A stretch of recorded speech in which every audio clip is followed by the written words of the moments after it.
ساری رات کے قیام سے بھی افضل عمل۔ حضرت ابو بکر بن سلیمان رحمۃ اللہ علیہ حضرت عمر بن خطاب رضی اللہ تعالی عنہ سے بیان کرتے ہیں کہ حضرت عمر فاروق رضی اللہ تعالی عنہ نے سلیمان بن ابی حسمہ کو نماز فجر میں حاضر نہ پایا۔ حضرت عمر رضی اللہ تعالی عنہ صبح کے وقت بازار چلے گئے۔ سلیمان کا گھر مسجد اور بازار کے درمیان تھا۔ آپ سلیمان کی والدہ شفا کے پاس سے گزرے تو انہیں فرمایا، میں نے آج سلیمان کو نماز فجر میں نہیں دیکھا۔ تو انہوں نے جواب دیا، انہ بات یصلی فغلبتہ عیناہ، وہ رات کو تہجد پڑھتے رہے تو ان پر نیند کا غلبہ ہو گیا، جس وجہ سے وہ فجر نہیں پڑھ سکے، وہ نماز فجر میں حاضر نہیں ہو سکے۔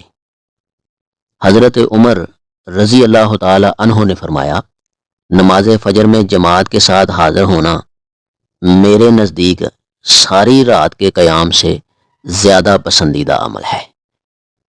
یہ روایت موطا میں موجود ہے، صحیح ترغیب و تحریب میں موجود ہے۔ خلاصہ جو ہے وہ نوٹ فرمائیں کہ ساری رات کے قیام سے زیادہ اچھا اور افضل عمل کون سا ہے۔ تو پیارے بھائیو، دیکھو کہ ساری رات کا جو قیام ہے، چاہے بندہ قرآن مجید کی تلاوت کرتا رہے، چاہے بندہ نفل نوافل پڑھتا رہے، تہجد پڑھتا رہے، نیکی کے کام کرتا رہے، لیکن جو فجر کی نماز ہے یہ ان پانچوں نمازوں میں سے ایک نماز ہے، یہ والی جو 5 نمازیں فرض ہیں، وہ پڑھنی ہے تو چھٹکارا ہوگا، نہیں پڑھنی تو بڑی مشکل بن سکتی ہے۔ جی تو پیارے بھائیو، نماز فجر بھی ان 5 نمازوں میں سے یہ ایک نماز ہے، یہ فرض ہے، اس کے پڑھنے سے چھٹکارا ہوگا، نہ پڑھنے سے چھٹکارا نہیں ہوگا۔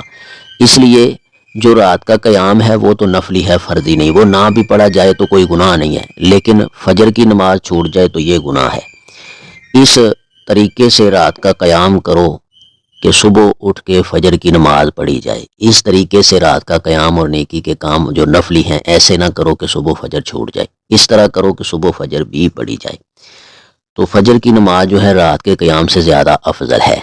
اگر قیام کرنے سے فجر چھوٹ جاتی ہے تو قیام رہنے دو، ٹھیک ہے کہ نہیں؟ فجر لازمی ہے۔ اللہ تعالیٰ اس باریکی کو سمجھ کے اس کے اوپر صحیح معنوں میں عمل کرنے کی توفیق عطا فرمائے۔